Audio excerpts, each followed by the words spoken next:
The Bellator Fighting Championships debuted last week at the Seminole Hard Rock Hotel and Casino in Hollywood, Florida. In this unique single elimination tournament, two of Bellator's 4 divisions were on display. In the featherweight division, Joe Soto, Esteban Payan, and Jorge Reis dazzled the crowd, moving one step closer to the Bellator gold. In the lightweight division, 155 pounds, Eddie Alvarez, Jorge Masvidal, and Toby Imada advanced with ease to the semifinals. Tonight, another group of warriors head into the Bellator cage with a chance to capture glory, fame, and fortune at the Bellator Fighting Championships 2 right now.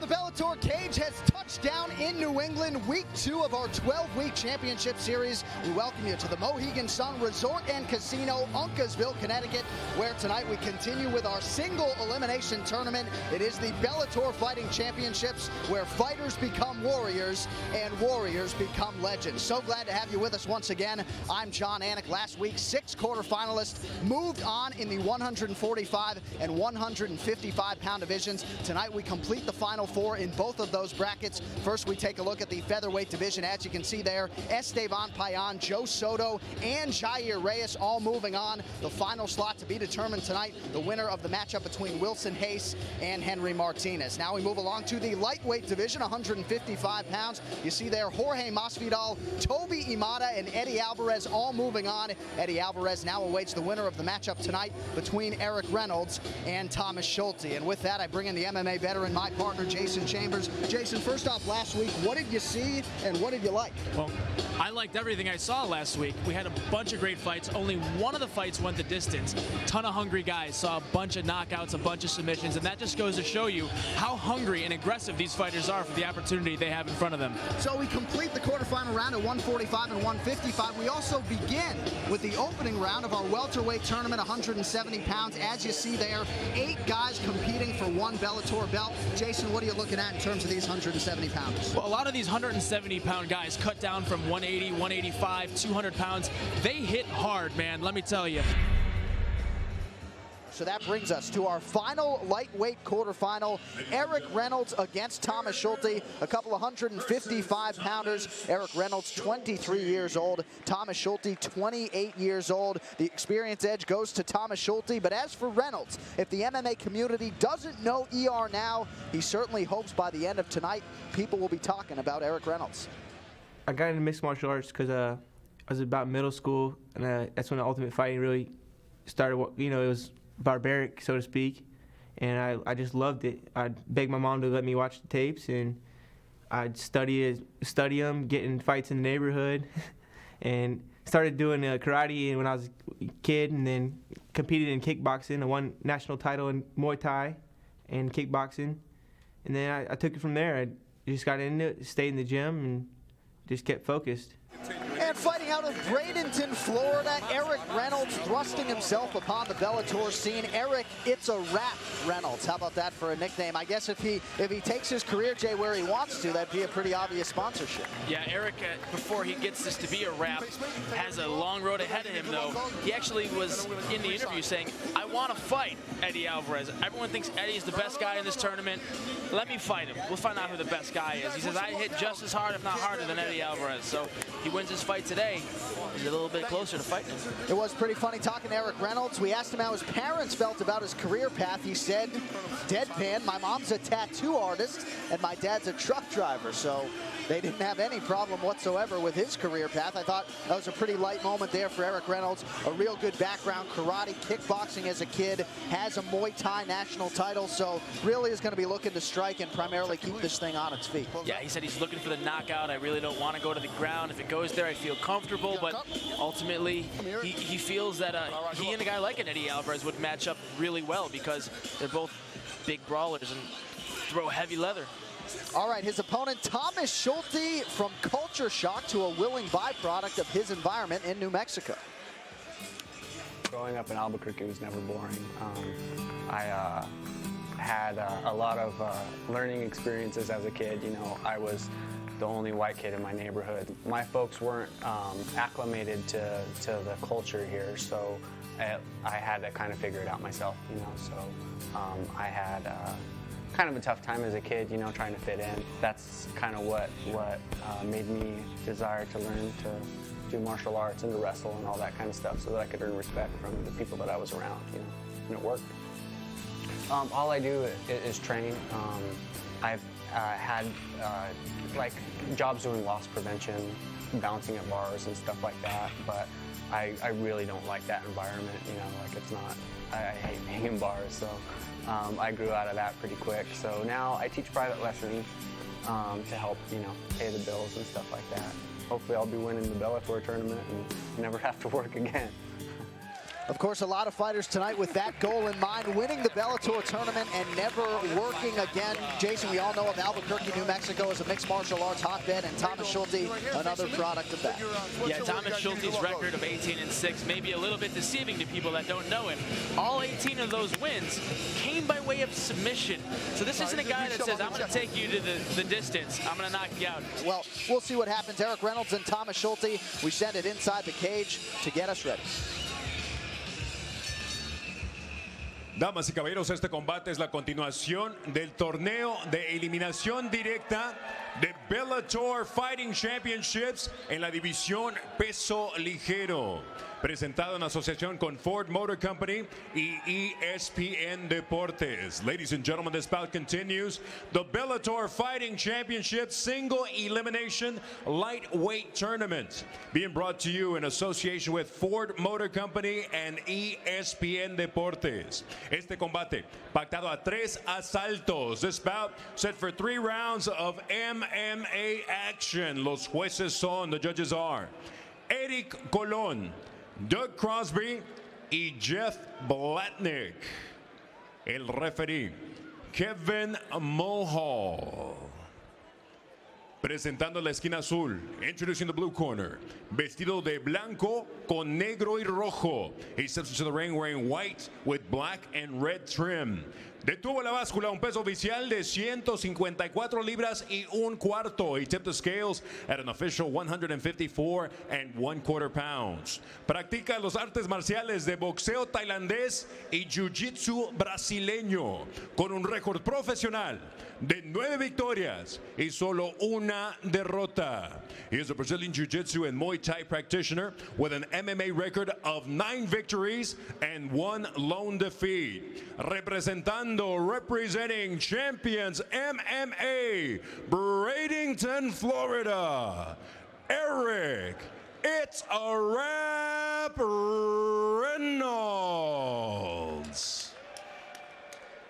Y en la esquina roja, in the red corner, vestido de negro con color blanco. He steps into the ring wearing black with white trim. Su peso oficial, 154 libras. His official weight, 154 pounds. Practica el arte marcial de estilo libre, con un récord profesional de 18 victorias y solo 6 derrotas. He is a freestyle fighter with an MMA record of 18 victories along with 6 defeats. Representando Fit NHB, Albuquerque, New Mexico, Tomás Schulte.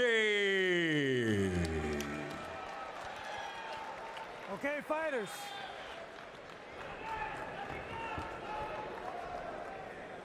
Okay, you both know your rules. There'll be no elbows in this match. Give me a good, clean fight. Protect yourself at all times. When the bell rings, it's on. Well, I don't know who wins the tattoo battle here, but you see Eric Reynolds there. His mother did his own tattoos. He began his career 9-0 before a loss to Luis Palomino, who actually was eliminated from our lightweight tournament a week ago, our featherweight tournament, as Palomino dropped down to 145. He was knocked out cold by a Palomino punch in November of 2008. And let's get started here. You know, Thomas Schulte is going to be going for the submission early and often, and I have to imagine as far as the Reynolds camp goes, that's been the focus. Yeah, Jiu-jitsu defense, right? I think that this whole fight matches up well as far as striker versus grappler. I think it's no surprise that Eric Reynolds wants to keep this fight standing up, and it's no surprise that Thomas Schulte wants to take this down and submit him.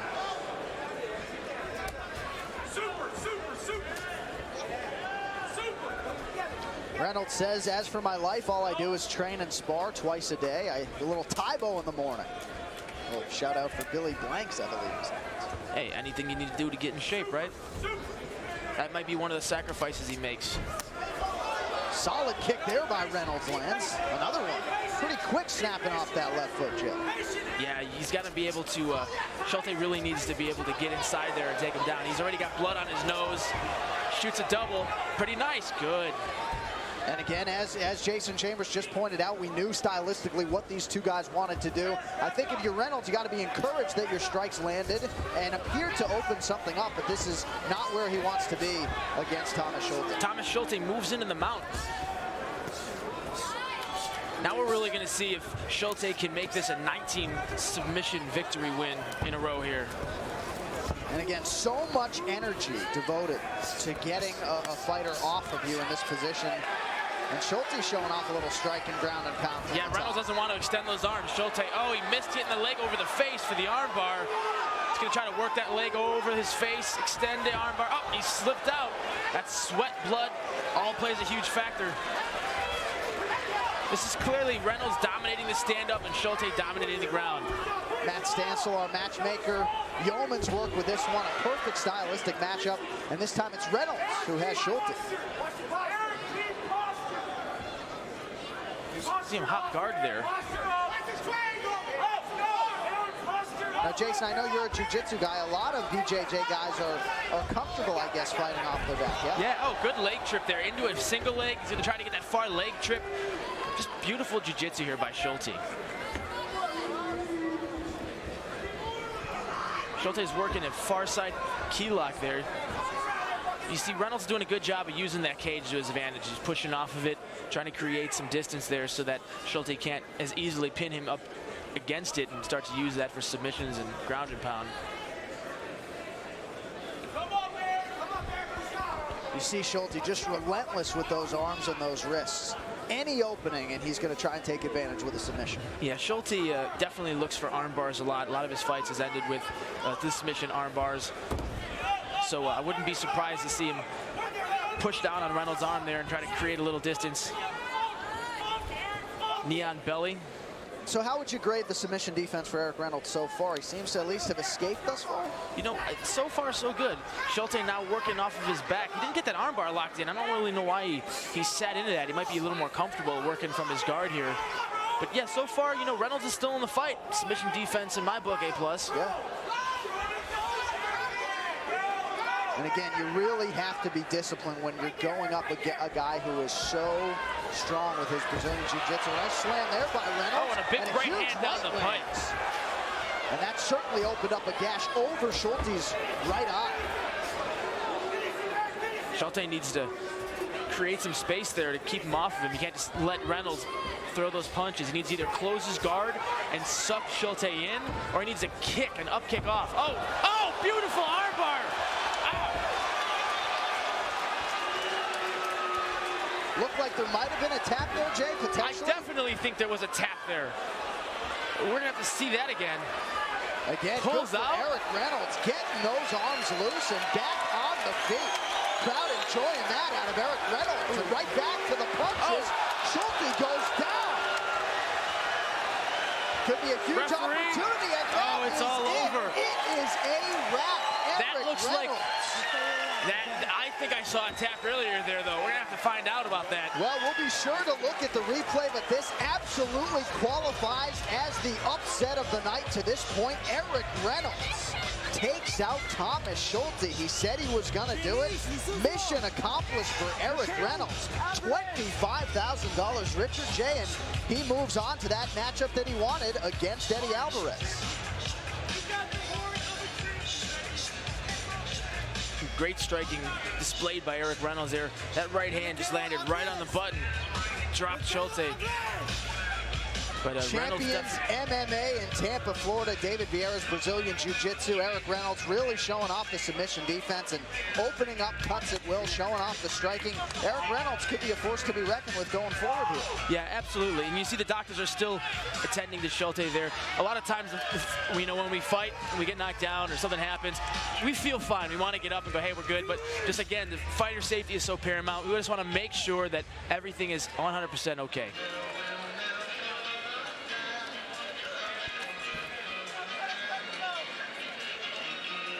All right, Jason, we're going to take a look at the end of the fight here and how it sort of materializes. Eric Reynolds moves on to the semifinals. Thomas Schulte now, good to see, by the way, sitting up and appears to be alert. Yeah, right here, Schulte has him in guard. Eric Reynolds starts to stand up. Schulte works into what looks like a triangle.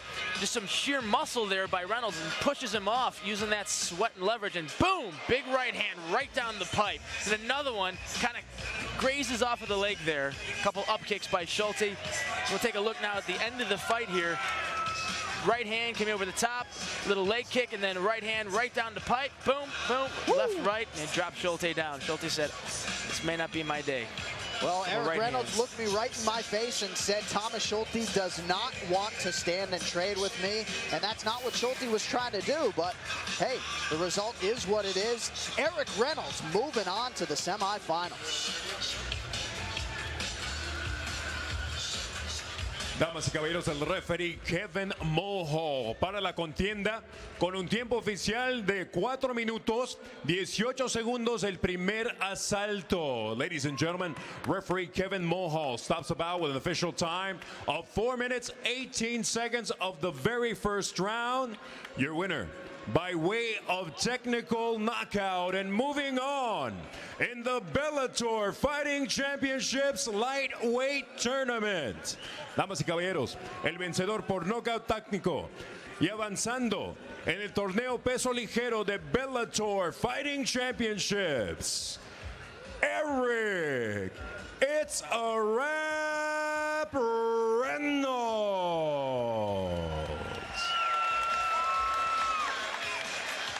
So Eric Reynolds wanted Eddie Alvarez, ask and you shall receive. He disposes of Thomas Schulte. We've got more Bellator action when we return.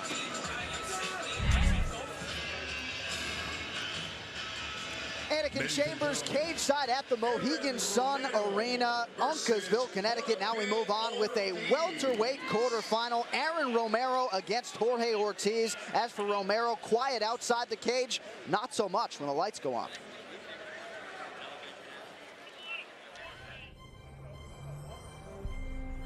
I originally just started doing Brazilian Jiu-Jitsu. I kind of skipped around from teacher to teacher, and I finally met a guy I really liked, Shane Pitts, and he kind of got me introduced with the mixed aspect of it, and started doing a stand-up with there, and then had my first fight at a bar downtown.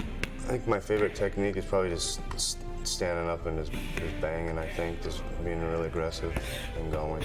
I like heart, I like determination, and you can have a guy with all the abilities in the world, but if he has no training ethics, it's no use dealing with the guy, because you're going to have a guy gonna look great for one round, and then here they go out there and they gas out because they're not training hard, and that goes back on me. So I try not to deal with guys that don't have good work ethics.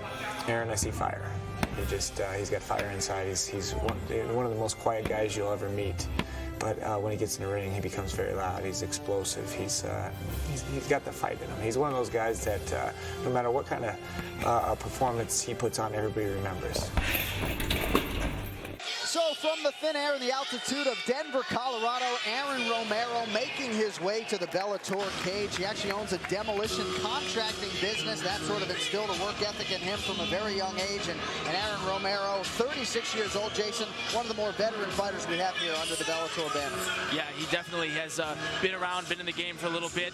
And like you said, the altitude of Colorado, that does make a big difference in your training, because the air is thinner up there and you're at a higher altitude. A lot of times guys come from Colorado or these higher places, they have a much better set of lungs because they're more acclimated to that.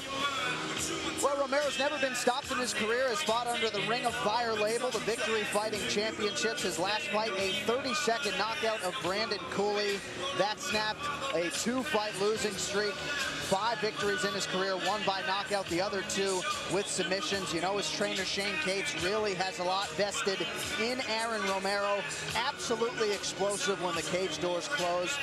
His father and his stepfather in the construction business. I think that sort of led to him being a dedicated guy. And one of several fighters, Jay, in the welterweight tournament who are dropping down from a $185, and he was able to make the weight cut with no problem, right? Yeah, absolutely. He didn't seem like he was really fatigued or anything when we spoke to him. You know, a lot of times guys will hop around weight classes. You look at BJ Penn. He's fought at 155, 170. He even fought guys as heavy as 205. So a lot of times it's a feeling out process, kind of feeling where you're the most comfortable at. His opponent, Jorge Ortiz, this attorney, Jay, taking personal injury to a whole new level. I come from a family where my father is a lawyer, I am a lawyer, and my brother studied law. And it's very curious because sometimes I train and the next day I go to visit a client. He looked my ears and he asks all the time, "Hey, what happened with your ears? Why did you blow your nose? Why you have a cut and stitches?" And it's very funny because I need to handle the time for training and have bruises and cuts and cauliflower ears and my time for like a lawyer. And my father said, "Okay, it's fine for me if you want to be a fighter, but you need to start first and then go to fight." And I finished my career and then I'm a fighter. Es como estaba diciendo que es como un Clark Kent mexicano. And here is Jorge Ortiz. You hear the Mexican music. He fights out of Juarez, Mexico, the famed Bushido Academy. Jorge Ortiz, Jason, looking to do big things here in the welterweight tournament. Yeah, speaking of big things, he's actually won a ton of fights in the light heavyweight division before dropping down to the middleweight division. That's a 2-weight class jump. So he's a guy that's used to banging with guys that are much bigger and stronger. So hopefully he can bring some of that experience down with him here as he gets into the lighter weights. Now, they call him the Naked Man. It's kind of a funny story. Have you heard about this? Yeah, I did actually. Well, why don't you tell the viewers though? Well, they call him Naked Man because the shorts that he wore in some of his earlier fights were very close to flesh colored, and from a distance it looked as if he was fighting naked, kind of a la the old Greek early Olympics maybe, huh? So what's your nickname? Hollywood, this guy the Naked Man? I don't know that I'm a huge fan of the Naked Man as a nickname, but I guess at least we know the backstory now. Real quickly, Jay, in terms of the Jorge Ortiz resume, a lot of big names on here. Lost to Joey Villasenor back in 2004. Actually went the distance with a top UFC welterweight, John Fitch. That fight in Mexico back in 2004. Also has a unanimous decision win over Jason Guida and also a no contest. We are ready for the official fight announcement. Damas y caballeros, este combate continúa. El torneo de eliminación directa de Bellator Fighting Championships en la división peso welter. Ladies and gentlemen, this bout continues. The Bellator Fighting Championships Single Elimination Welterweight Tournament. Presentado en asociación con, being presented in association with, Ford Motor Company y ESPN Deportes. Este combate pactado a 3 asaltos. This bout scheduled for 3 rounds of MMA action. Los jueces son, the judges are, Eddie Colon, Doug Crosby y Pete Rogers. El referee, Kevin Mulhall. En la esquina azul, in the blue corner, vestido de negro con blanco y rojo. He steps into the ring wearing black trunks trimmed in red and white. Su peso oficial, 165 libras y media.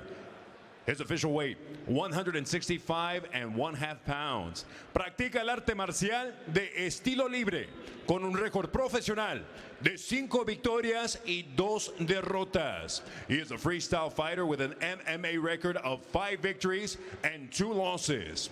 Representing TKO, Denver, Colorado, Aaron Romero.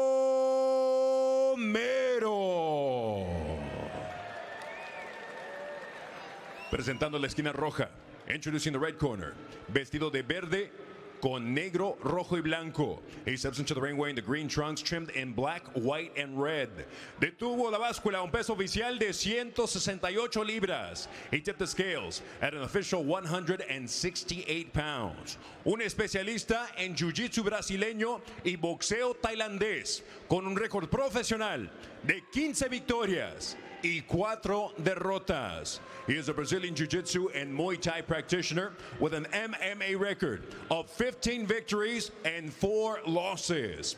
Representing Bushido and Team Alliance, Ciudad Juárez, Chihuahua, Mexico, Jorge, the Naked Man Ortiz.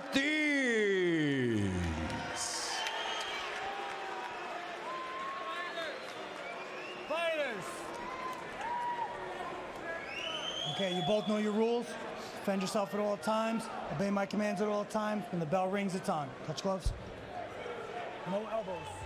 So no flesh-colored fight shorts from the Naked Man tonight. Jorge Ortiz against Aaron Romero. Nice tattoo there, by the way. Solid. Yeah, that's a whole lot of tattoos.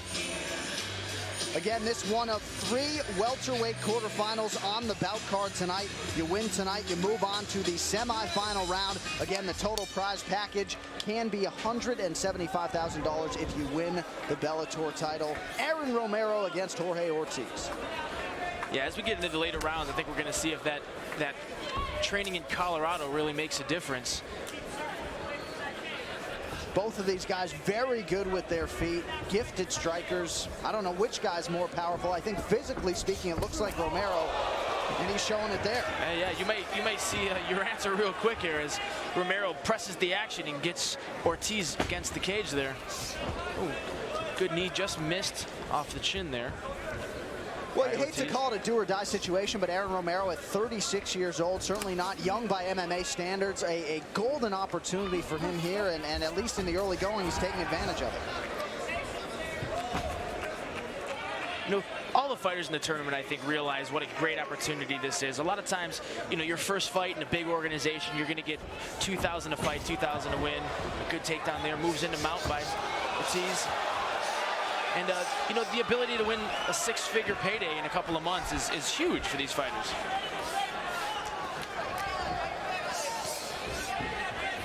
See there, Jorge Ortiz able to secure that full mount position and able to hold on to it. Now he slips out. Yeah, Aaron Romero trying to work to get back to his knees there. He's going to use that left underhook and that left shin that's there to kind of create some space from Ortiz. Both fighters very busy here in the opening minute and a half. Ortiz doing a nice job controlling his opponent up against the cage. Ortiz laying the law down with some left and rights. Of course, important to stay busy. You don't want Kevin Mulhall breaking up the action.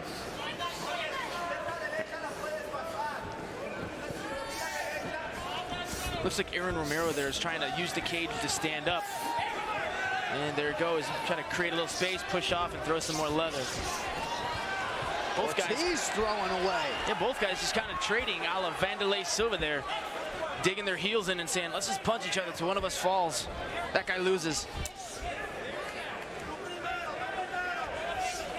Aaron Romero just came out swinging. Let's see if he spent some of that gas tank or not. Nice leg kick there by Jorge Ortiz. 12 of his 15 wins have come by TKO or submission. He's not looking to go the full 15 minutes tonight either.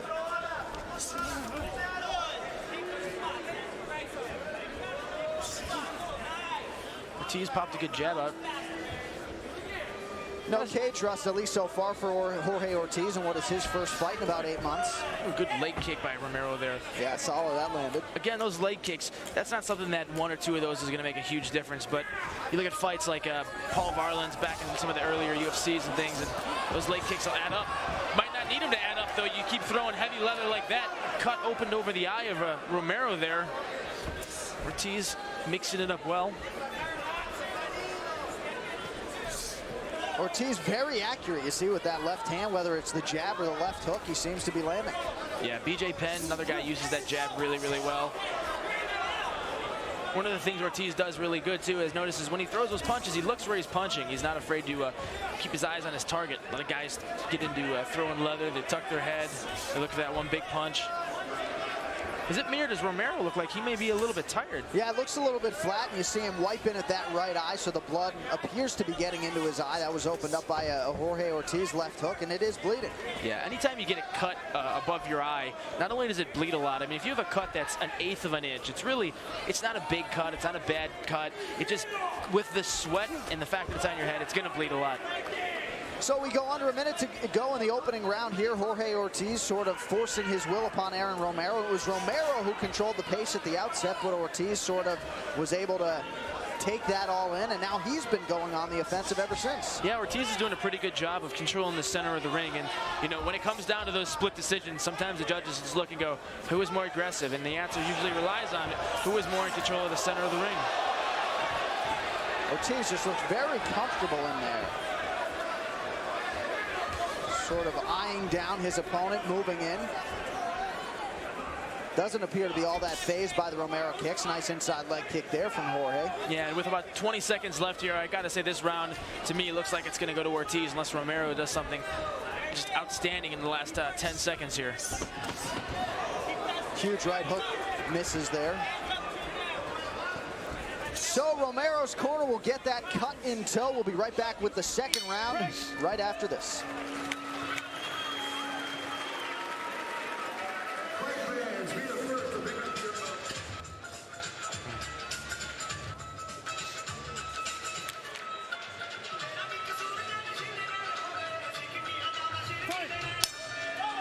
And we continue here, a welterweight tournament bout. Aaron Romero and Jorge Ortiz. Round 2 is underway, and Ortiz wasting little time, striking away, letting those hands go. Yeah, I think Ortiz feels the momentum shifted a little bit from the beginning of the last round, and you know, rightfully so, he wants to keep the pressure on Romero and force Romero to start to play his game. And you know, the way I look at it, fight is that someone's always attacking, and if it isn't you, guess what? You're defending. Absolutely. And Romero pushing the pace a little here.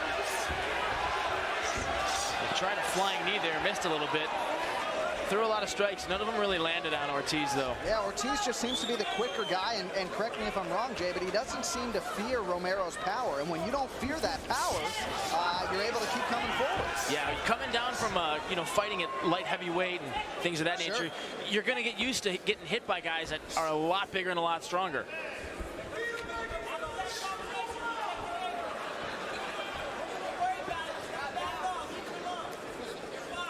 Again, Jorge Ortiz, as we see this close, just a picture of focus as he stalks his opponent.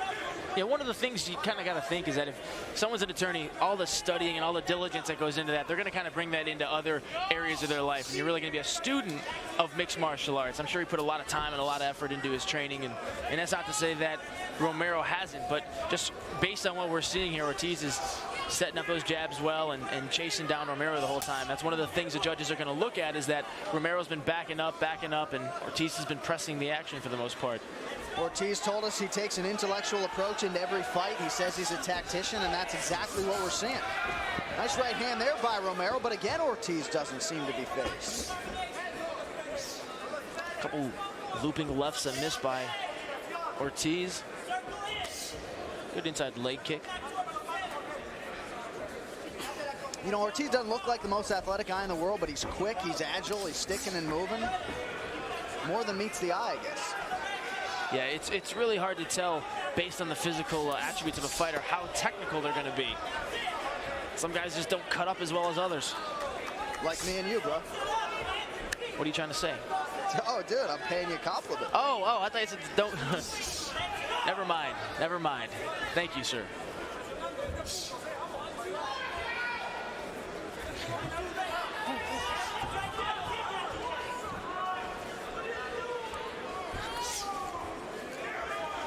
Pace slowing a little bit there as we move midway through the second round. Ortiz lands an inside leg kick. Yeah, Ortiz is kind of playing this like a boxing or a kickboxing match. He's throwing 1, 1, 2, 1, 2, 3, kind of feeling out Romero a little bit more.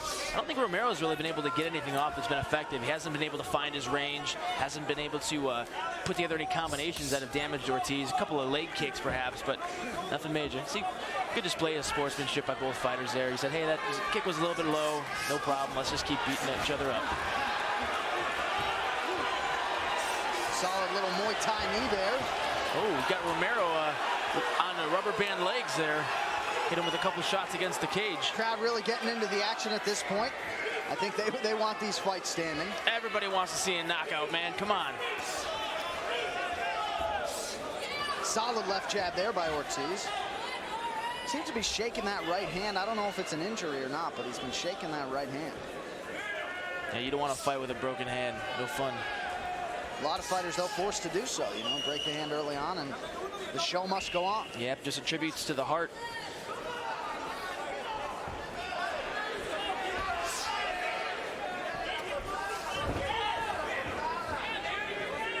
So, Jay, about a minute to go here. I don't know if one fighter or the other's trying to steal the round. You got Ortiz up on your card? Yeah, I mean, the way I look at this fight so far is that Ortiz has been pushing the action. He's landed what looks to be more effective strikes just based on Romero's face. And I think that he's going to be ahead on both cards. And if I'm Romero at this point, I got to think about changing my game plan up, maybe taking him down or throwing some outside punches and setting up the kicks. Well, it seems as though Ortiz has been the busier fighter here in the second round. Probably the more accurate fighter as well. Good overhand right there by Ortiz, connecting on the side of Romero's face. Yeah, you see Romero just sticking in there, Jay. You have to think at some point he's just going to have to leave the head out there and try to connect with one big fight, big punch rather. Yeah, absolutely. He needs to do something that shakes it up. Otherwise, we're just going to have a 3-round war of attrition, man. All right, it hangs in the balance, round 3 when we return.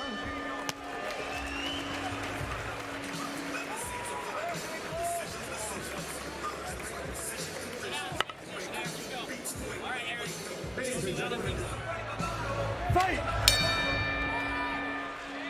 Again, a lot of respect between these two guys as we get going with the third and final round. And Romero, as he started the last 2 rounds, striking out of the gate. Those the directions from Greg Jackson, who's actually in his corner. Didn't realize that earlier tonight. Greg Jackson, though, barking orders in between rounds. Greg Jackson is, I think, one of the best tacticians. If you... Oh, that probably wasn't part of the tactical strategy. And Kevin Mohall there intervening. Jorge Ortiz will have a full 5 minutes if need be to recover from the shot to the groin. And you can see there on Romero's face, he didn't mean to do that. We'll take a look at that one more time here. See, Ortiz is setting up the punch. That little leg kick just caught underneath the that will leave a mark, there. and that does not feel good. And I've seen a lot of groin shots, Jay. That one landed about as flush as it could. Yeah, if you look from another angle here, just came up right underneath the cup as he was backing away with that punch. So completely inadvertent, and as you see, the great show of sportsmanship by both guys here. And you know, they're here to fight, they're here to win. They're not here to kick each other in the groin.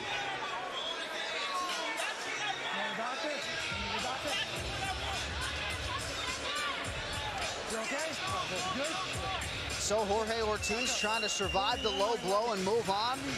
Probably is ahead on the judges' scorecard, certainly on the Jason Chambers scorecard here, cage side. Such nice guys. Good ambassadors for the sport. Absolutely. I don't know how nice I could be if someone kicked me in my gonads.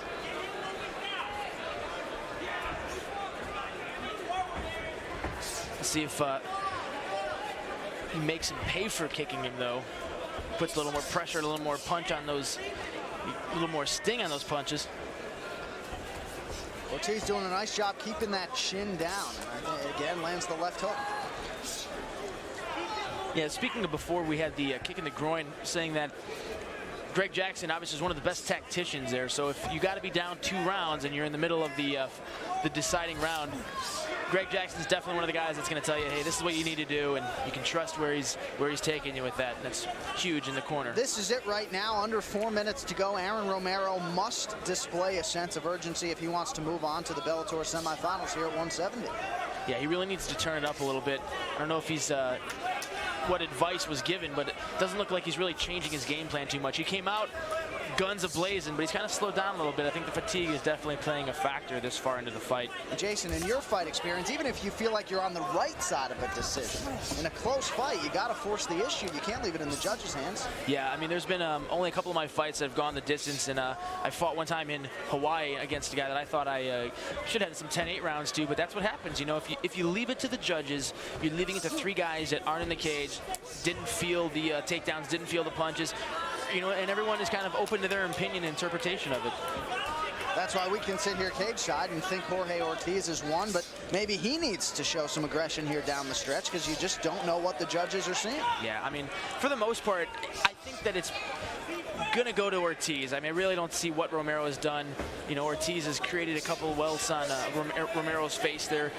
He's been controlling more of the pace of the fight and landing, I think, more of the devastating blows. But again, like you said, it could go either way, and it really just comes down to who wants it more. It's a term you're going to hear a lot, especially in the tournament. Knee misses there by Ortiz, but you got to see who wants this more, who's going to take it to the other person, impose their will, if you will. Again, Ortiz really doing a good job sticking and moving. We've talked about his quickness throughout the fight here. Romero just a little bit flat-footed here as we go just about under 2 minutes here in the third and final round. Yeah, you can tell that fatigue is beginning to be a factor for Romero, and probably has been for the last round or round and a half, because like you mentioned, if you know, you're not on the balls of your feet moving around, your movement's kind of starting to slow, your hands are going to come down a little bit. I mean, Romero doesn't look that tired, but I can't think of why he isn't turning it on here. Again, a real nice leg kick there for Aaron Romero, but at this point of the fight, Jay, I don't know that leg kick should be the method of operation. Well, the only kicks you should be seeing at this point are kicks to the noggin. Right. So the pace is slowed here in round 3, just about 90 seconds to go. It is a welterweight quarterfinal. Jorge Ortiz and Aaron Romero, both fighters controlling their own destiny. The winner moves on to the welterweight semifinals. At 170 pounds here, it is the Bellator Fighting Championships 2. Mohegan Sun Resort and Casino, Uncasville, Connecticut. John Anik, Mike Side, Jason Chambers. You know, one of the things that you have to take into consideration is when guys fought at 185 and 205, the strength that your body maintains from your tendon strength and things. Guys like Joe Riggs that were 300, 350 pounds coming down to 205, 185, 170. Those are really strong guys. Your body's used to carrying all that weight. So your tendons and your bone density is going to grow with that. So it's something that you might not look at Ortiz and go, this guy's a fantastic athlete. But when he's in the clinch there, those punches, he might be packing a wallop. You just don't see through the TV. And you even mentioned in round 1 you thought Romero looked a little bit gassed. So maybe it is dropping down from 185 pounds and not able to carry the power and the cardio with him. Well, in about 20 seconds, we're going to find out if the judges thought he was able to carry that with him or not.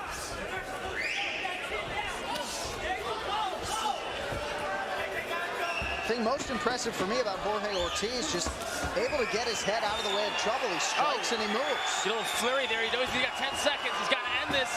Both fighters working in the tie clinch. Oh, it's all over. So both guys throwing their hands. That'll do it. Aaron Romero and Jorge Ortiz will have the decision for you from the Mohegan Sun when we return.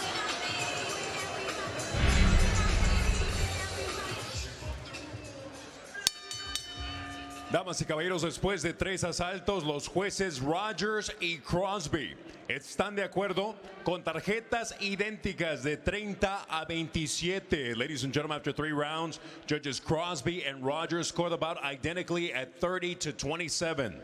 Y el juez Colón anotó 29 a 28. Judge Colón scores it 29 to 28. For the winner, by way of unanimous decision, and moving on in the Bellator Fighting Championships, para el vencedor por decisión unánime y avanzando en el torneo Bellator Fighting Championships, the Naked Man, Jorge Ortiz. So, Jason, there you have it as Jorge Ortiz improves his record to 16-4 by way of unanimous decision. Not a real surprise there. Yeah, no, I definitely think that there's only one way that fight could have went, and it looks like the Naked Man pulled it out. So Jorge Ortiz moving on to the semifinals of the Bellator welterweight tournament. as he joins Omar De La Cruz, who advanced earlier tonight. Both guys $25,000 richer, and in their next fight, they have a chance to win another $50,000. Their opponents, of course, still to be determined. All right, still a couple fights to go. Lyman Good from Spanish Harlem, New York is ready to go. We'll see Lyman Good and Hector Urbina as the Bellator Fighting Championships continues.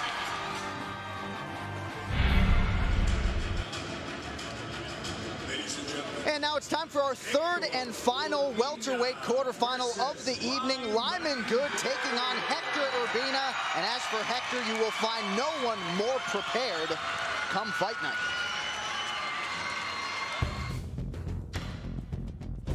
Here at this gym, we do a lot of really tough stuff. You know, we hit the cardio a lot. We hit the the sparring time a lot. We go 100% every time we spar. You know, really try to push the pace here. You know, because all our opponents are doing something. You know, and we gotta do more than them. When we roll, we do the jiu-jitsu and stuff. We try to go very hard. I've got guys that are here now from Hawaii, guys from Texas, guys that move here from all over the United States to come in and see what it is to really train in this Midwest work ethic. That steel sharpens steel, and I believe that also. What people should fear from Hector El Toro Urbina is that he is a tenacious young fighter. His will to win is more than anyone I've ever seen. You're going to either have to knock him out or break something to get him to stop. If he comes in a fight, he's going to come in a fight prepared, and he's coming to win. And I don't care who it's against. He feels in his mind he's the top guy in the world, and you're going to have to prove differently to him. And that makes him very dangerous.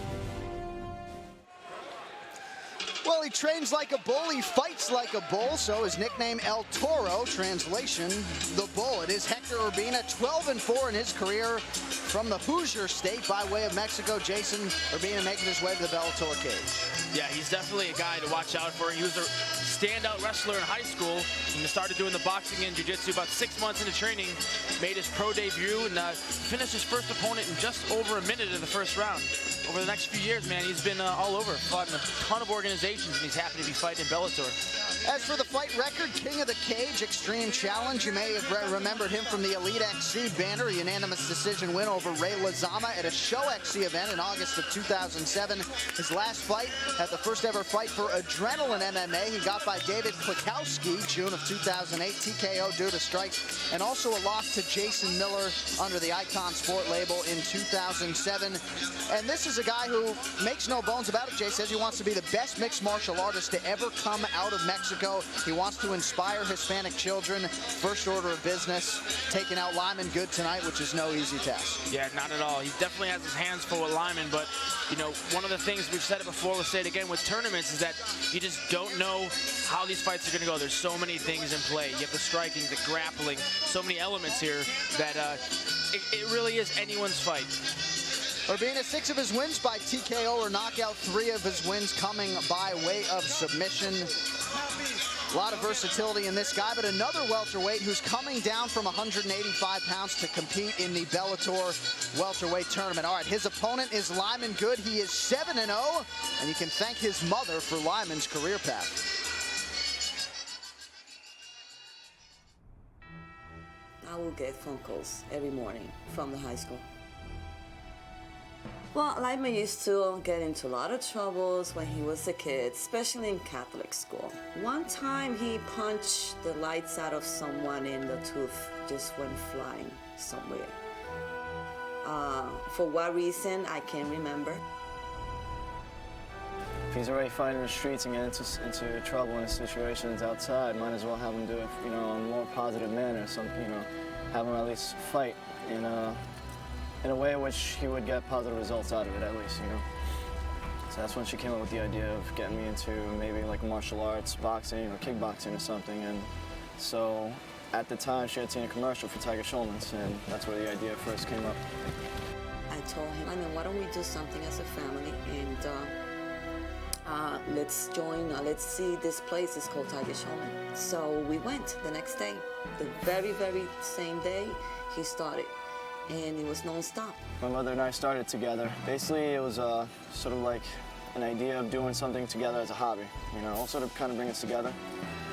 And what became a hobby later on, at the time, I didn't know, but now it became my profession, my career, and my passion. And Lyman Good has the support of the crowd. Jason, a guy with about as much momentum as anyone has coming into the welterweight tournament. Yeah, he has a perfect record, 7-0, and he's only been training for 4 years and doesn't have a specific background in anywhere, which is something you're seeing less and less of today in mixed martial arts. But, you know, with that 7-0 record, he's super tenacious, and, you know, he feels like when he gets in that ring, it's not just him, it's his students, his teammates. He feels like it's an army behind him. As you saw there from the feature, Team Tiger Schulman sort of channeling that aggression into mixed martial arts. You know, we had him on MMA Live in studio a few weeks ago, and I was surprised that he grew up fighting, you know. Grounded, respectful guy. Didn't strike me as a guy who'd be picking fights throughout his life. But his last 3 wins, Jason, have come by unanimous decision.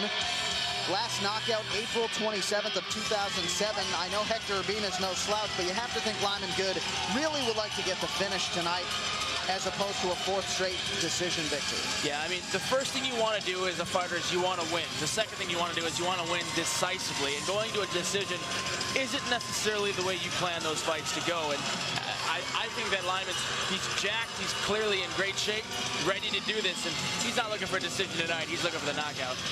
Well, Lyman Good against Hector Urbina. He is at an experience disadvantage, not only in terms of the stage and the magnitude of the event, but just in terms of the total fight time. And Lyman Good, also another guy who's dropping down from 185 pounds. And there she is, Saraya, his mother, obviously will be watching with a vested interest. Her son, Lyman Good, making his Bellator debut tonight. Has your mother attended your fights before, Jay? My mother's been to probably half of my fights. Really? Okay. Yeah, and I've had mixed feelings about that too. You want your mom there when you're winning, you don't want her there when you're losing. No mom wants to see her son get pummeled on, but that's probably not going to be the case with Lyman. 7-0 is a great record. Lyman Good and Hector Urbina already, so Lupe Contreras. Damas y caballeros, este combate está pactado a 3 asaltos y continúa el torneo de eliminación directa de Bellator Fighting Championships en la división peso welter. Ladies and gentlemen, this bout scheduled for 3 rounds, and it continues. The Bellator Fighting Championships Single Elimination Welterweight Tournament. Presentado en asociación con, being brought to you in association with Ford Motor Company y ESPN Deportes. Los jueces son, the judges are Jeff Platnick, Eric Colon, and Doug Crosby. El referee, Dan Miragliotta. En la esquina azul, in the blue corner, vestido de negro con vivos blancos. He steps into the ring wearing black with white trim. Su peso oficial, 169 libras. His official weight, 169 pounds. Un especialista en lucha libre y boxeo, con un récord profesional de 12 victorias y 4 derrotas. He is a wrestling and boxing practitioner with an MMA record of 12 victories and 4 defeats. Originally from Monterrey, Nuevo León, Mexico, and fighting out of Team Wolfpack, Muncie, Indiana, Héctor El Toro Urbina. Y en la esquina opuesta, in the opposite corner, vestido de negro con vivos blancos y amarillos. He steps into the ring wearing the black trunks with white and yellow trim. Su peso oficial, 171 libras. His official weight, 171 pounds. Practica el arte marcial de boxeo tailandés y hasta el momento mantiene un récord invicto con 7 victorias. He is a Muay Thai practitioner, and as a professional, he is undefeated with 7 victories. Representing Tiger Schulman MMA, New York City, New York, Lyman Good.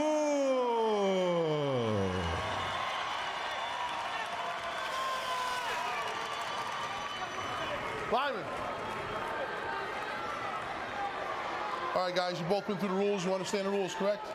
All right, no elbows to the head in this match. I want you guys to protect yourself at all times, obey my commands at all times. Now touch gloves and come out fighting. And about as intriguing a matchup at 170 as we have in the opening round of the Bellator Fighting Championships tournament. Lyman Good against Hector Urbina. I feel like all of East Harlem, New York is here to support Mr. Good tonight. Yeah, he's got a ton of fanfare here. Well, a couple guys dropping down from middleweight. Both guys look, you know, to be pretty big for 170 pounds. Dan Mergliata gets us underway. Who's moving on to the semifinals? Lyman Good looks big for 185 pounds. Urbina not intimidated though, he shoots that double leg. Again, you see fighters using that cage and working their way over to it. Solid knee there for Good out of the wide base.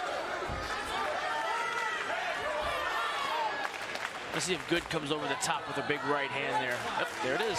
Dude, killed it. Don't quit your J-Bell. Crowd now shouting, "Let's go, Lyman." Lyman out on top, sprawls out a little bit. Quite an athlete, man. What a jacked up dude. Jay, what's it like when you have the crowd support that Lyman Good has tonight? Got to be pretty scintillating. Yeah, I mean, to be totally honest, you don't really notice it when you're in the ring that much. You're kind of in a zone. It's almost like a meditative state. Unless there's a lull, things like that. But it feels great. I mean, you obviously want the crowd behind you. An inverted knee shot there. Yeah, knee to the groin there from Good to Urbina. Mergliata intervenes, and Urbina will have 5 minutes to recover. Right, 5 minutes. You got 5 minutes to recover. Don't rush, it's up to you. See, take a look there where that knee came in. See, Lyman loads up a knee, and it was a little bit low. If you see that from a different angle there, you can see that when those guys were involved in the clinch, went to throw a knee to the belly, and unfortunately it was a little bit low. Was that intentional or not? No, definitely not. I think Urbina was leaning over and just bad gauge of distance. One of the inconvenient truths to mixed martial arts, the knee or the strikes to the groin. Hector Urbina taking his time, and he'll have a full 5 minutes to recover after taking the Lyman Good knee to the groin.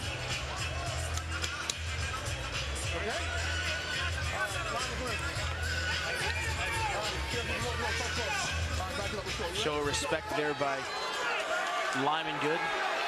Said, hey, I didn't mean to hit you in the groin. I meant to hit you in the face. Well, the expectation was these guys would stand and bang, and so far, pretty much it's held serve. Just about a minute and a half in here.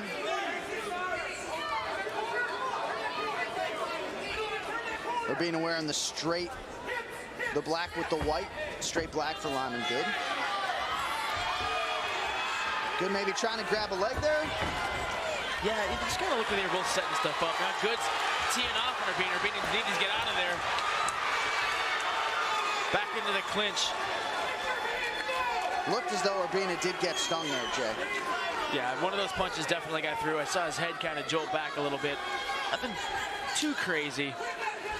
Lyman Good looks absolutely enormous for an 170-pounder. Cut to shreds and really looks like he's a middleweight in a welterweight's body tonight. Yeah, well, a lot of these guys, you know, they do cut waterweight several pounds. Good takedown by Lyman there. Just did a low leg trip. Pushing on that knee, trying to pass half guard.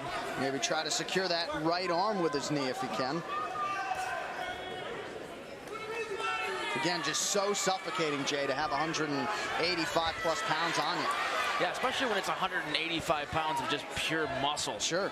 It's a lot different than 185 pounds of just body fat. Sure.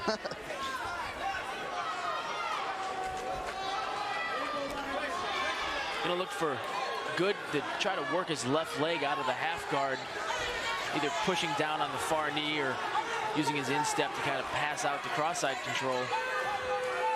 Again, Lyman Good out of East Harlem, New York, trying to stay active there. The left hand on the ground.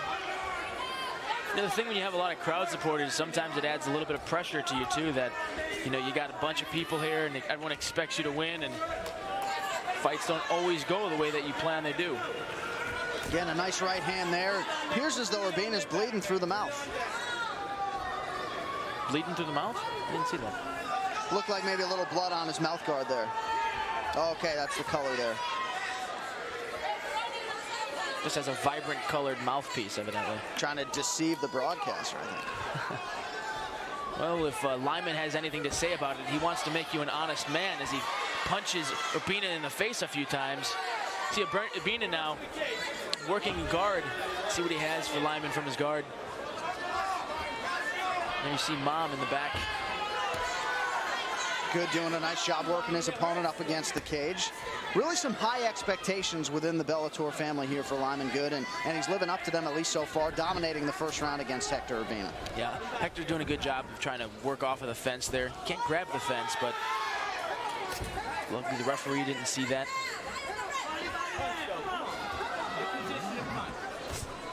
Lyman pinning him up against the fence again. Urbina really just seems to be at a strength disadvantage against Lyman Good here. Who wouldn't be at a disadvantage from strength against Lyman Good, man? That's why guys drop down to the 155 division. Oh, good left hand from the clinch.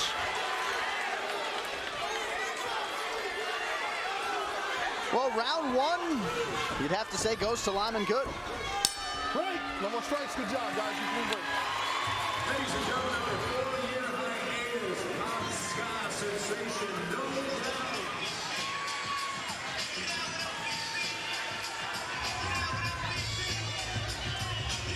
So, Jason, what was the Lyman Good corner there telling their fighter in between rounds? You know, basically he was saying that you got a really good right hand, and I want to see more of that, and I agree 100%. I think that he's being a little tentative. Oh, big right kick. Looks like he stunned Urbina here. Not necessarily able to capitalize, but relentless with those punches. He's moving forward. Another jab on the way back stuns him. Nice right leg kick. Good, wasting no time, coming out firing at Urbina. Yeah, corner asked for the right hand. They got the left foot, but I know they're not complaining. Right hand, left foot, whatever knocks him down and out. And you see Urbina sprawl there, doing a nice job recovering, but you have to think these strikes eventually will take their toll. Good, able to block that inside kick. Good, really looking for the knockout. Doesn't want this fight to go to a decision. Good takedown again. Too easy. Just an unorthodox takedown. You don't see that a lot in wrestling. The leg pick there, trip. A lot of guys like Lyoto Machida going to the leg trip.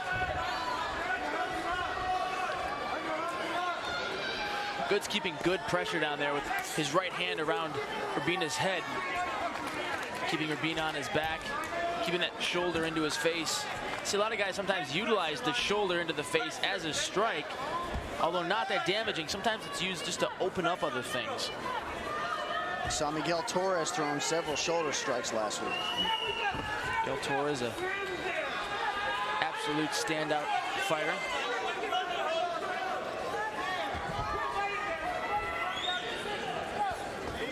You know, Urbina seems game, but I just think he's outmatched in most facets of mixed martial arts right now in Lyman Good. Yeah, I mean, Urbina's strength seems to be his wrestling, and he's got to take it down 3 times, and that doesn't do a lot for you mentally when you're getting your best talent negated. Yeah, beat at your own game, sure. Lyman doing a really good job of keeping Urbina against the fence, and Good's able just to work those punches and work some ground and pound here. Yeah, he said he wanted to be relentless, and so far, so good for Lyman.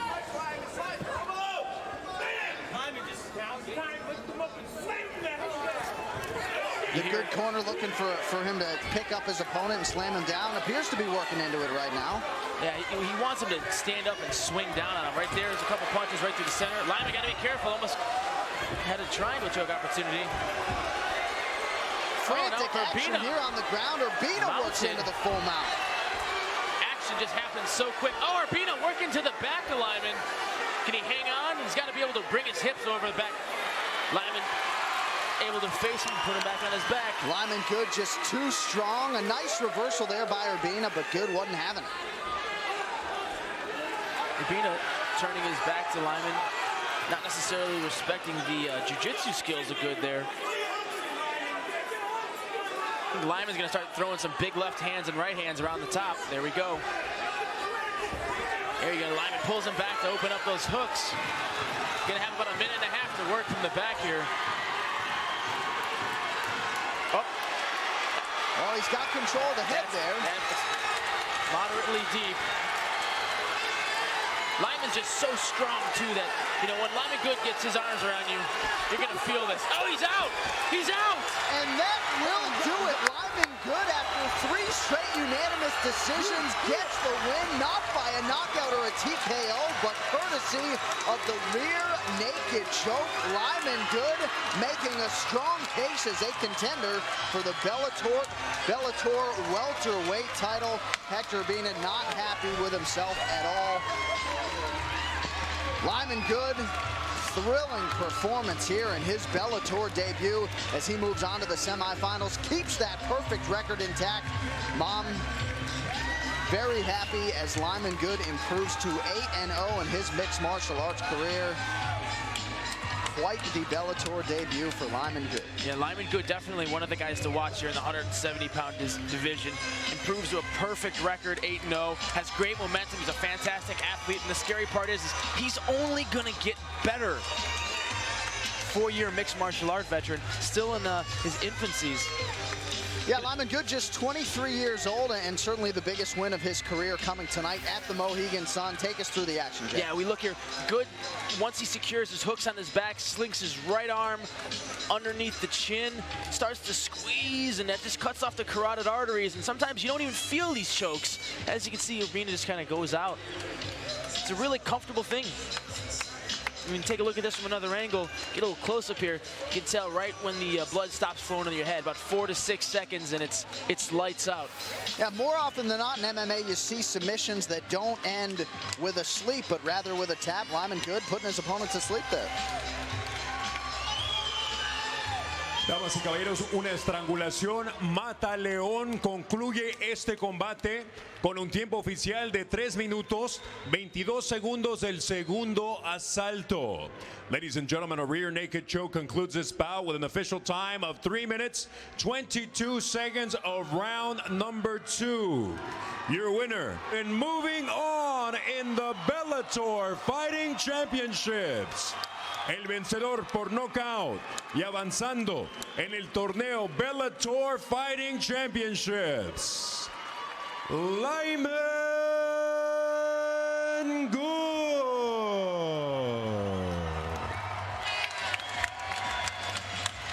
So Lyman Good takes care of Hector Urbina. We will hear from Lyman Good when we return. It is Bellator Fighting Championships 2 at the Mohegan Sun.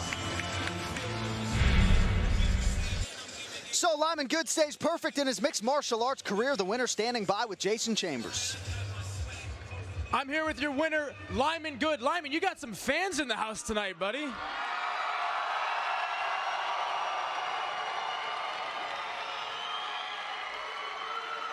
Lyman, you improve your record of flawless 8-0, moving on in the Bellator tournament. How's it feel? Feels great. You know, this is an opportunity that was given to me. I know on behalf of my hard work and efforts, not just my own, but again, you heard it, it's all family. So they're not just fans, these are all people behind me, people I've taught. These are all people I love. It's all part of my family, so. And there's someone else in the audience here that's kind of special to you. Who's that? That'd be my mother right over there. Mom's gonna come in the cage. So talk us through a little bit. What was your game plan going into this fight? Obviously, it's a tournament. You know you have a few fights to go. I mean, I know considering my past fights, most of them I've been proficient in my stand-up, you know, kickboxing and outstriking most of my opponents. So I knew he was going to come in ready, you know, with a game plan as far as taking me down to the ground and everything. So I've been training a lot of my wrestling, takedowns, takedown defense and everything. And I knew if I was going to overcome his strength, which I knew was, you know, his punching ability, I'd have to overcome his strength with my own strength, you know. It's about he who imposes his will at the end. And I imposed mine and I won. Impose your will, you did. Ladies and gentlemen, Lyman Good.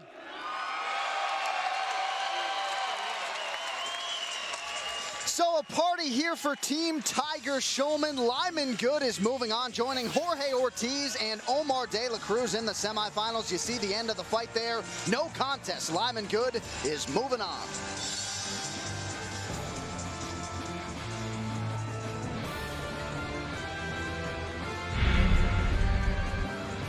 Henry Martinez against Wilson Reis, a couple of 23-year-olds. Reis is 6-0. Henry Martinez at 4-1 in his career. Martinez, his parents were fans of mixed martial arts growing up, and Henry Martinez sort of followed suit. Well, and then some, actually got in the cage. Here's Henry. I like the MMA since I was young. My mom and dad used to rent old tapes and stuff, and we'd watch the MMA. This is my life. This is what I was born for, to compete. I love to train. I really don't care what people have to say about me. I fight for myself. I want my family to be proud of me, too. Henry Martinez is a diamond. A lot of people don't know he's a diamond yet. I truly, truly feel sorry for whoever his opponent is. Doesn't matter who it is. Henry's gonna run right through him, plain and simple. And here is Henry Martinez about to make his Bellator Fighting Championships debut against Wilson Reis, the final quarterfinal matchup in the featherweight division. Of course, the winner moves on to the semifinals. You see Greg Jackson in his corner, and that's a good thing if you're an MMA fighter. Yeah, Greg Jackson has arguably one of the best camps in the United States of America. Again, Greg Jackson, a fantastic tactician. Guys like George St. Pierre coming out of that camp. Who else? There's a laundry list of guys. Too many. Joey Villasenor, Keith Jardine. Exactly. A lot of guys. Well, Henry Martinez, of course, trains full-time at Jackson Submission Fighting, Albuquerque, New Mexico. A former New Mexico State champion wrestler, a multiple-time AAU Grand Nationals champion. Day job, well, he's a warehouse supervisor. The workday begins at 4:00 a.m. And then what does he do? He drives 60 miles to Jackson Submission Fighting. You talk about devotion. Look no further than Henry Martinez. Yeah, 60 miles, 120-mile round trip to fight. That shows the dedication that you have, and he's not going to let anyone take that from him. All right, well, here's his opponent, Wilson Reis. I was watching all the fights MMA, and I see how the Brazilian Jiu-Jitsu guy is doing so well. And I say, man, I can do this too, I can do that too. And I was really excited watching the fights, and I started thinking about, and then they started working on my striking and everything, wrestling. So then when I did my first fight, that was like 2 summers ago. I was really, really excited. It was something like totally new for me, and I'm undefeated. I got to learn more about my jiu-jitsu, about the striking, the MMA. It's just like so different to be in the cage, and just because the Brazilian jiu-jitsu, the tournaments, we have to win like 5-6 fights in the same day. They give me a lot of experience at the competition. It's not going to be easy every time, So I think the hardest definitely is the training. I'm always training like all year long. There's no breaks. I don't stop and then start 6 weeks before the fight. I'm always training. I'm always doing something. So it's kind of my life is like that. I don't want to say I have no life because I do have. I have a beautiful life. I just love everything I do. And he's about as decorated a Brazilian Jiu-Jitsu practitioner as we have signed under the Bellator Fighting Championships. 2004, he won the Mundials in the brown belt division of Brazilian Jiu-Jitsu World Championship there, and really the credentials, Jay, off the charts. Yeah, and this is a guy that comes to us with a very, very, very accomplished Brazilian Jiu-Jitsu background. I'd say he has the best Jiu-Jitsu out of anyone we're going to see in the 145-pound division. I mean, he's fought all over the place. He's actually the former Elite XC featherweight champion, and he's still undefeated when Elite XC no longer was Elite XC, but he's looking to be a champion in a whole new organization. That's right, defeated Abel Cullum by unanimous decision back in September of 2008. The only ever Elite XC featherweight champion at that point. Moved to Philadelphia late in 2007 by way of Sao Paulo, Brazil. Received that Brazilian Jiu-Jitsu black belt from Roberto Godai. Trains at the Dadis Martial Arts Academy in Philadelphia, Pennsylvania. And really trains year-round, as you saw there in the feature piece. Not a traditional 6-week camp for Wilson Reis. He trains year-round. And you mentioned that fight for the Elite XC featherweight title against Abel Cullum. Went 25 minutes.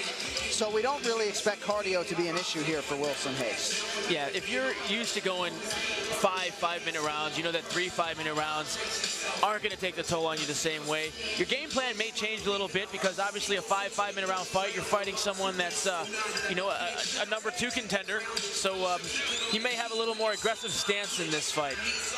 Well, Wilson Reis, no stranger to the big stage, but making his debut on the Bellator stage tonight.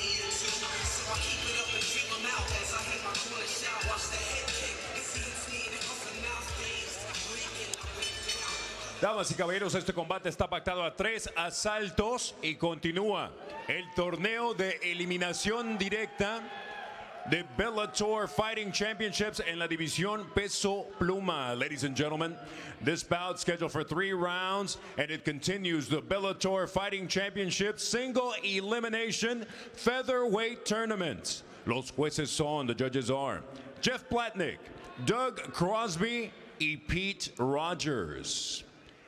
El referee, Dan Miragliotta. En la esquina azul, in the blue corner, vestido de negro con color blanco, he steps into the ring wearing white trimmed in black. Su peso oficial, 146 libras y un cuarto. His official weight, 146 1/4 pounds. Practica el arte marcial de estilo libre, con un récord profesional de 4 victorias y una derrota. He is a freestyle fighter with an MMA record of 4 victories and 1 lone defeat. Representing Jackson MMA, Albuquerque, New Mexico, Henry Martínez.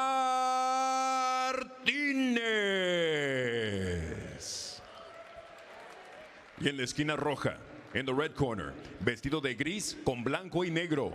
He steps into the ring wearing gray trimmed in black and white. Detuvo la báscula, un peso oficial de 144 libras y 3 cuartos. He tipped the scales at an official 144 3/4 pounds. Un especialista en jiu-jitsu brasileño con un récord profesional invicto de 6 victorias. He is a jiu-jitsu practitioner with an undefeated MMA record of 6 victories. Originally from Sao Paulo, Brazil, and fighting out of Philadelphia, Pennsylvania, Wilson Hayes. Okay, guys, in the center. Wilson. All right, we've been through the rules. You guys know what they are. There's no elbows to the head at all. I want you guys to protect yourself at all times, obey my commands at all times. Now touch gloves, go back to the corners. Good luck, guys. And of course, no elbows to the head in the first 2 rounds of the Bellator tournament, not wanting any cuts to prevent guys from continuing on, Jay, in the tournament. I expect this fight to be an explosive fight, and yeah, I'm really looking forward to it as a fan. Wilson Hayes and Henry Martinez. The winner gets Joe Soto in the final 4 of the Bellator featherweight tournament. Let's go, fight. It's going to be interesting to see the game plan that the Jackson camp has come up with for Henry Martinez against Wilson Hayes here. Clearly, Hayes has the experience and edge on the ground. Henry, though, no slouch, being a wrestler since the age of 3, shoots in for that double. We mentioned Hayes' ground credentials really off the charts. I think if he has any disadvantage, it's really, a huge takedown there. The slam by Martinez. Hayes working a kind of backwards go-go plata there. Oh, if he can free his leg there, Martinez would almost be able to get Hayes in a triangle. Now Hayes working in on that single leg, throws Martinez down. Hayes, a tremendous combination of strength and speed for an 145-pounder. If you leave a limb open, forget it. Now, both of these guys really comfortable on the ground. Oh, nice double leg by Hayes. Again, Hayes taking the wrestling approach with Martinez, not afraid to wrestle with him at all. So that's definitely to Hayes' credit. Now, do you expect Martinez maybe to deviate from his wrestling pedigree, knowing that Hayes will go for a limb at all costs and maybe try to stand and bang? No, you know, I think that what happens is that you just revert to what you're used to the most, and he's gonna use his wrestling. I think his wrestling matches up well with the jiu-jitsu fighters. And I think he's going to end up taking Hayes down and looking to ground and pound, get a big double, kind of a la Matt Hughes. Hayes, though, has good hands and is showing that his wrestling ability is, looks to be on par with Martinez.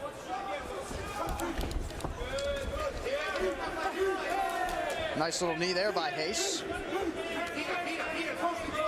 Both of these guys, though, cardio machines, work ethic, a strength of both fighters, so you don't expect fatigue to be a factor here, of course, depending on the damage inflicted throughout the first couple rounds. Just about 2 minutes in, really a feel-out process, some early action, but now the guys sort of are at bay on their feet. Tell Hayes is from Brazil. You got the Bad Boy logo and Bad Boy trunks. I haven't seen those since 1997.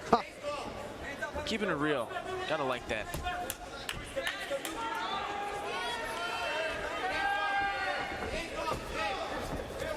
Martinez didn't really change his level on that shot too much.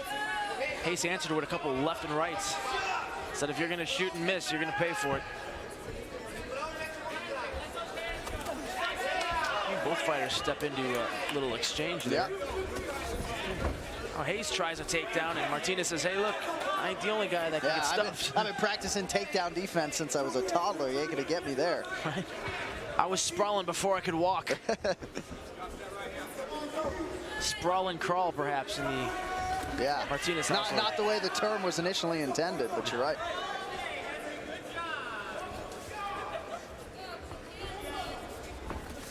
Ben, again, both guys very respectful of the ground credentials. Right, neither guy wants to take any chances. I think Reis knows that. Oh, into a big double leg. I was going to say, Reis knows that if he opens up too much, Martinez can take him down, and we clearly saw that. Martinez in the half guard of Reis. Reis has that right hand underneath the left thigh of Martinez. They're looking for a sweep, and he gets to his knees. Beautiful reversal by Reis. Really nicely done there. Needed to score some points after Martinez had the slam and then the takedown. Martinez looking to work a little rubber guard there. Reis just stood out of it. Reis looking to work around to the back. Got both of his hooks in. This is a bad place to have a Brazilian black belt on your back. Especially a very high-level Brazilian black belt. What's Martinez doing there controlling Reis's head? Is that anything? Or? Well, he's trying to pull his head to have him slide off the top of him and kind of pull him over and then flop him off because he's riding a little bit high towards the shoulders of Martinez and his weight isn't really sunk back. But, you know, Reis has been here a million times and, you know, that this isn't going to be an easy task for Martinez to pull him off. Reis is going to be working punches to open up that choke. You see Martinez is trying to stand up here and kind of angle his body downward to get Reis to kind of slide off and utilize some of that sweat to his advantage. See the lower body strength from Wilson Reis, not compromising that position whatsoever. Reis is going to start to work on that left arm. He kind of set it up a little bit of an omoplata. Or Kimura, rather. Again, Reis trying to strike a little bit. Bar. Not deep enough. One more. Good job, good job. Ladies and gentlemen, make sure you pick up your official Bellator Fighting Championship apparel. Available on the concourse level right behind you. Let's go. Let's finish this time, Will. So take a look at the first takedown here. Kind of went to hop guard. Martinez took all that momentum and slammed Reis to the ground. And a little bit later on in the action, we saw another takedown as Martinez gets deep penetration in that double leg and drives right through Reis and puts Reis on his back. Good action in the first round, absolutely. Reis comes in undefeated at 6-0, and you have to think he was on the wrong side of that first round, so he's got some work to do if he's going to keep that perfect record intact. Not to say he didn't attempt some submissions and get some things done himself, but I think if you had to score that round, I think I certainly gave it to Henry Martinez. It's one of those things that it just depends on the eyes you're viewing it through. I think a jiu-jitsu guy could watch that and say, hey, you know, Reis was on his back. Reis initiated some takedowns of his own, but he also initiated some submissions and looked to end the fight. So that's a really tough round to judge. Greg Jackson saying in the Martinez corner in between rounds, if you want to keep it on the ground, go ahead. You got the ring rust out. If that's where you're more comfortable, then keep the fight there. So obviously they recognized Reis's Brazilian Jiu-Jitsu credentials, but they don't seem afraid to get submitted on the ground. Yeah, they said, I heard Jackson telling Martinez that you won that round. Personally, I don't like hearing on close rounds that I won or lost a round because it kind of changes your mindset a little bit. If you said, hey, I thought you told me I won that round, I can take a breather this round. Right. Neither fighter taking a breather here is Reis reverses Martinez and starts to work his cross-side position. Yeah, Wilson, an absolute ox, as you see, works his opponent towards the cage. One place that wrestlers aren't really used to being is on their back. A lot of times they're conditioned, obviously, to be off of their back and get to their knees and shoot in those double legs. So sometimes on their back, they're not really sure of the best way to compose themselves. And Reis doing a nice job mixing up the strikes, going body, head, body, head. I think we're going to see Reis here look to pass and either take the back of Martinez here and sneak around. Oh, he missed the back, but he tried to take it. Martinez is saying, hey, you know what? I'm not afraid of your ground, buddy. Reis playing some Murillo Bustamante circa 1999. There you go. Butt scooting. Good reversal again by Reis. Yeah, nicely done by Reis from his back. A lot of great back and forth action from both guys. Reis passes into cross side. Martinez uses the fence again to kind of create some space and cage walk. Reis helping him out a little bit there, pulling him off the fence.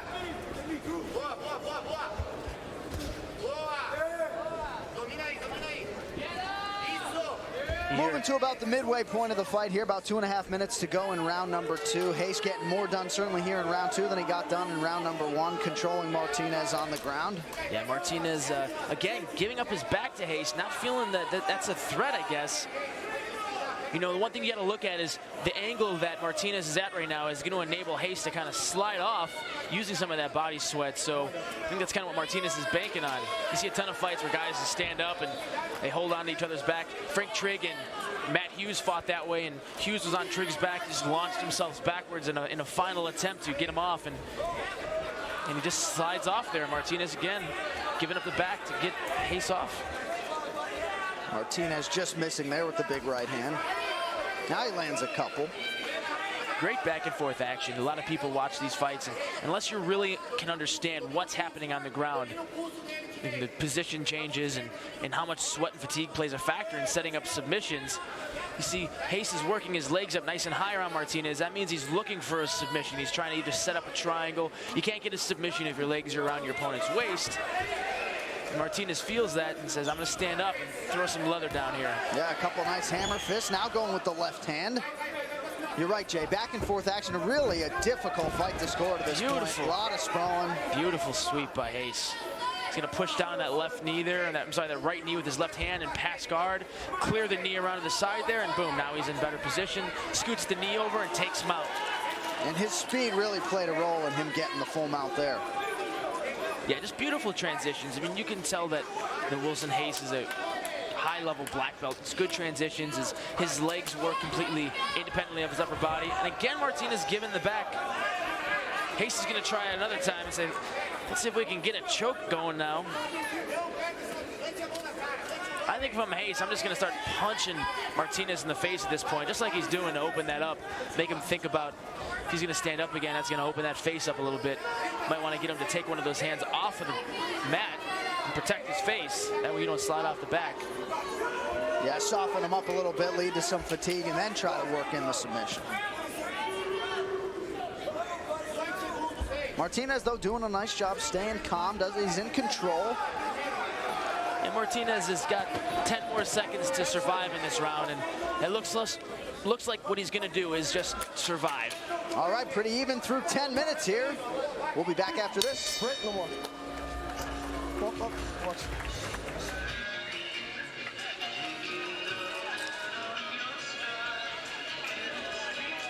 Well, a spot in the semifinals of the featherweight tournament awaits the winner here. A date with Joe Soto down the line. Who will emerge victorious? Wilson Reis or Henry Martinez? Martinez wearing the black with white, Reis in the gray bad boy shorts. Yeah, the way I see this fight so far is that Martinez kind of inched out the first round and Reis kind of inched out the second round. Right now, it's either fighter's will to win could really sway the judges in their favor. Who wants it more? Who's got the desire? Who's got the technique? Who's got the heart? Who's got the cardio? It remains to be seen. About 4.5 minutes to go before we have a verdict. You know, both fighters here get a combined record of 11-1. Not a lot of experience on the losing side of this. So both guys know how to finish fights, know how to get in there, know how to make the judges look for certain things. And we're seeing that as they both throw leather and initiate takedowns. A lot of good back and forth action here.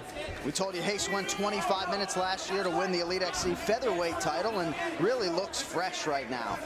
Yeah, he definitely looks fresh. Martinez a little slower. A little sluggish, flat on his feet, a little bit, Jay? A little bit. I mean, I wouldn't say too much. I'd give him a 20% knock in the tank, but still moving well. Oh. Nice knee to the body by Reis. Martinez slaps him away. both fighters understand what's at stake here, and that puts a lot of pressure on you going into this. You win your first round, you definitely are going to get that show money for the second round, and that's big money. That's winning 5 or 6 or 7 or 8 fights in other organizations before you see that money. Absolutely, and the stakes get higher with each round. The stage gets greater, the exposure gets greater. What's going on here, Jay? Well, right now we have Martinez on his back working some rubber guard. He's hugging the leg around Reis' head. Reis is going to probably be able to pull out through sweat. He's putting that right knee kind of in the groin area. But what he's doing now is it's keeping Reis down, so he can't posture up and can't throw any punches. Kind of abandoned it there. A lot of guys trying the rubber guard, not 100% acclimated on what to do once they get to the first couple steps there, but it's definitely the evolution of Brazilian Jiu-Jitsu for mixed martial art purposes. You got to take away that sweat factor, and the best way to do that is keeping your opponent really close or kicking them off of you. Too close to call here at the Mohegan Sun. Who wants it? Wilson Reis or Henry Martinez? Reis working into side control there. Somebody's got to take advantage of this opportunity. Who's it going to be?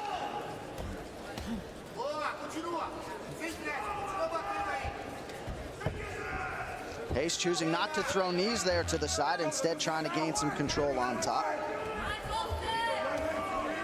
Lands the punch there for Wilson.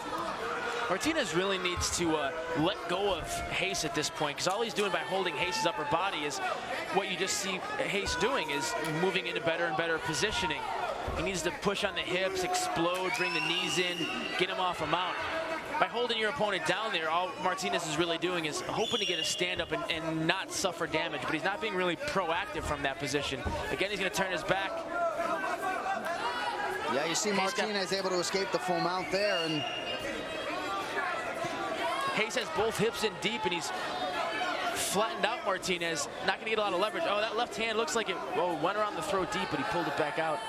Martinez definitely looks fatigued here. Yeah, Martinez has taken some appreciable punishment here in about the last minute. You see some blood starting to trickle down from the nose there. Another left hand for Wilson Reis. I think at this point, Reis has got to know that he's going to win the decision, but how do you want to finish the fight? Do you want to finish the fight? Sure. Is in the back of his head. Martinez throwing his head up there. Doesn't look like he's going to get much going. You don't see him posting up. Reis has about a minute left to sink in this choke. Otherwise, I think we're just going to see him riding out the back and soften him up with punches. And Dan Mergliata looking for Martinez to intelligently defend himself here. Ground and pound the onslaught here for Wilson Reis. This thing might be over in a hurry. Well, that's what both guys are doing. When Martinez feels him throwing a lot of punches to his face there, he's posturing up just like that. You see him get his hips off the canvas, gives him an opportunity to stand up. Conversely, Reis is sinking his hips in nice and deep, flattening Martinez out. And then when he does posture up again like that and get his hips off the ground, he's got to sprawl back like you see Reis doing there and trying to work Martinez's hips flat. Well, it was a close fight for 10 minutes, Jason. Now we work under 30 seconds in the third and final round, and this has been a round that Reis has really taken control of the fight. Yeah, Reis definitely has dominated this round. A lot of time on his back. Martinez has about 12 seconds to do something miraculous. Otherwise, Reis has a lot of energy, too. The speed of the strikes here. A lot of punishment being done there to Henry Martinez's mug. See how bad Reis wants to finish this fight. See it in his eyes. And that will do it. We will get a decision from the judges. Wilson Reis holding the hand up, thinks he has the victory. We'll find out the exact decision when we return to the Mohegan Sun. Who will be our final quarterfinalists at the featherweight level? Wilson Reis or Henry Martinez? Damas y caballeros, después de 3 asaltos, los jueces Blatnick y Colón están de acuerdo con tarjetas idénticas de 30 a 27. Ladies and gentlemen, after 3 rounds, judges Blatnick and Colón scored the bout identically at 30 to 27. Y el juez Crosby anotó 29 a 28. Judge Crosby scores it 29 to 28. For the winner, by way of unanimous decision, and moving on in the Bellator Fighting Championships. Para el vencedor por decisión unánime y avanzando en el torneo Bellator Fighting Championships, Wilson Reis.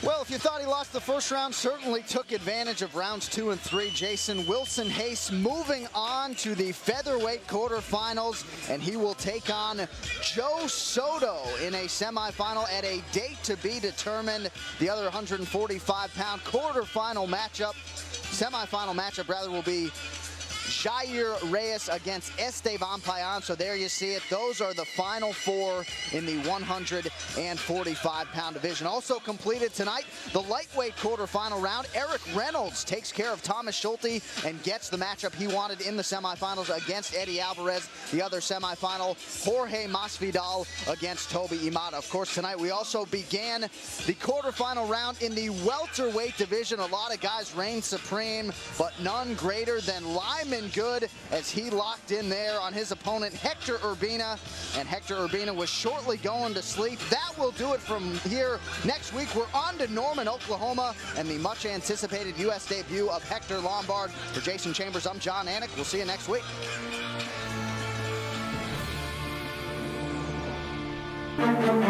Hey, what's up guys? This is Francis Ngannou. Subscribe now.